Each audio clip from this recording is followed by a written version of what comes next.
Pelo sinal da Santa Cruz, livrai-nos Deus nosso Senhor dos nossos inimigos, em nome do Pai, do Filho e do Espírito Santo. Amém.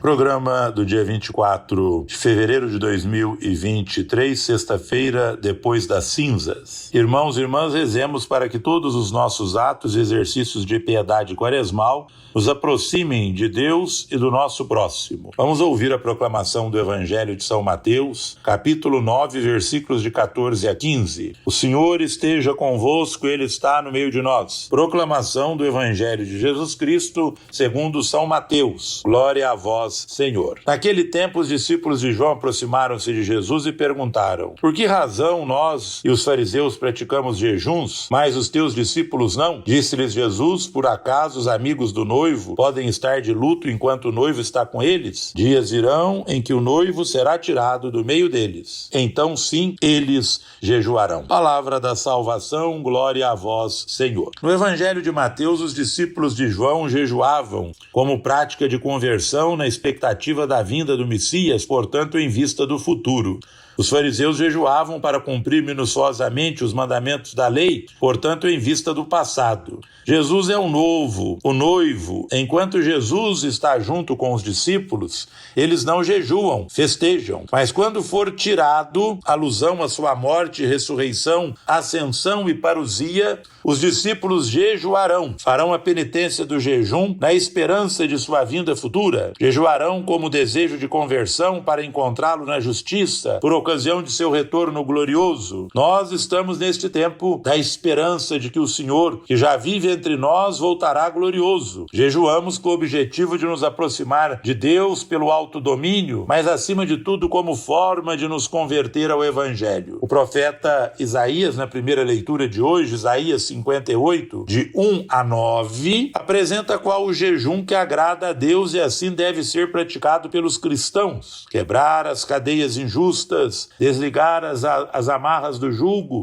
tornar livres os que estão detidos, enfim, romper todo tipo de sujeição. Não é repartir o pão com o faminto, acolher em casa os pobres e peregrinos? Jejum como simples privação de alimento, sem que nos faça voltar o nosso coração para o próximo, perde em muito seu sentido, tornando-se em muitos casos prática vazia de mera tradição. Por isso o Evangelho de hoje toca no tema do jejum, assim como a primeira leitura do profeta nos apresenta o jejum que Deus quer. Assim como nas palavras de São Paulo no hino à caridade, somos destacados por várias ações, por isso o jejum sem amor vale pouco. Tomemos a mensagem do Papa Bento XVI, dada na Quaresma de 2009, para aprofundar o jejum, e destacamos algumas frases. Em nossos dias parece que a prática do jejum perdeu um pouco o seu valor espiritual e tem adquirido, em uma cultura marcada pela busca do bem-estar material, o valor de uma medida terapêutica para o cuidado do próprio corpo. É claro que o jejum é bom para o bem-estar físico, mas para os batizados é antes de tudo uma terapia para curar tudo o que os impede de se conformar com a vontade de Deus. Paulo VI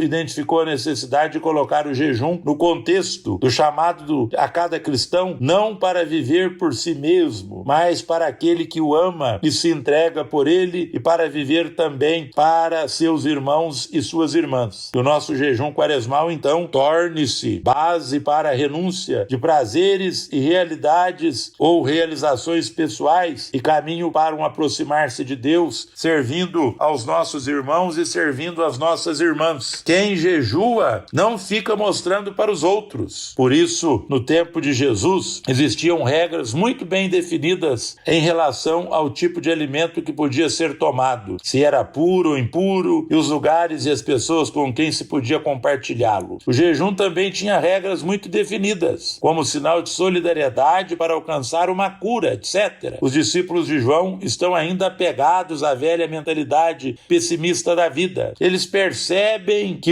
a festa do reino de Deus já começou começou e eles passam a abrir os olhos para a nova realidade. A justificativa de Jesus remete ao texto de Oséias 2, 16, 22, em que fala da promessa de Deus de desposar o seu povo. Esses esponsais estavam em pleno andamento com a presença de Jesus. Os pobres, amigos do esposo, deveriam sacudir toda a tristeza herdada e viver o tempo da alegria, tempo da presença do esposo. Jesus e os seus discípulos transgridem as rígidas normas estabelecidas por ter um comportamento aberto. Sentam-se à mesa com cobradores de impostos e pecadores. Para os costumes da época era uma transgressão. Para Jesus expressava misericórdia e aproximação de Deus em relação aos excluídos da sociedade. Para nós, o jejum é uma forma de controle do nosso corpo e de pertença total a Deus. De todas as formas existentes, a que mais agrada a Deus é o jejum do coração, que praticamos sem perder a alegria. Ave Maria, cheia de graça, o Senhor é convosco, bendita sois vós entre as mulheres,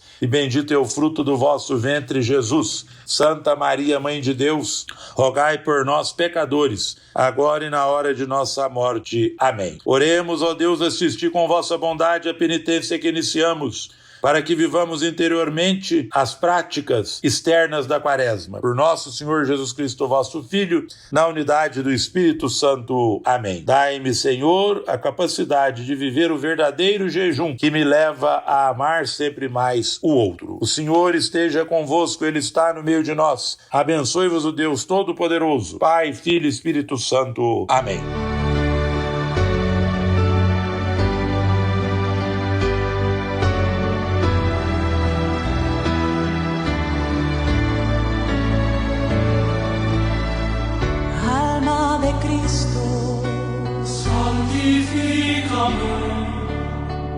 Cuerpo de Cristo, sálvame.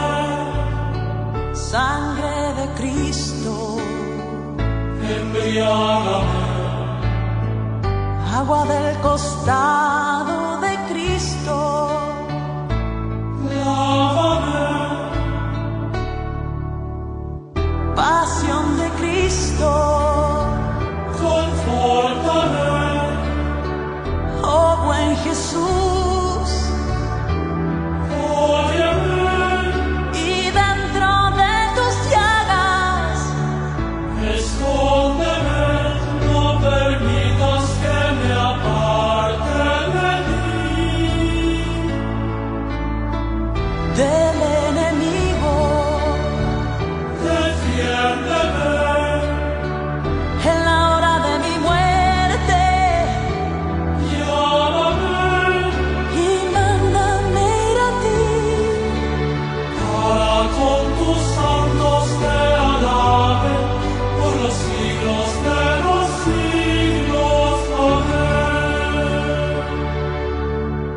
Pasión de Cristo, confórtame. Oh buen Jesús, óyeme, y dentro de tus llagas, escóndeme, no permitas que me aparte de ti, del enemigo. En la hora de mi muerte, llámame y mándame ir a ti, para con tus santos te alabe por los siglos de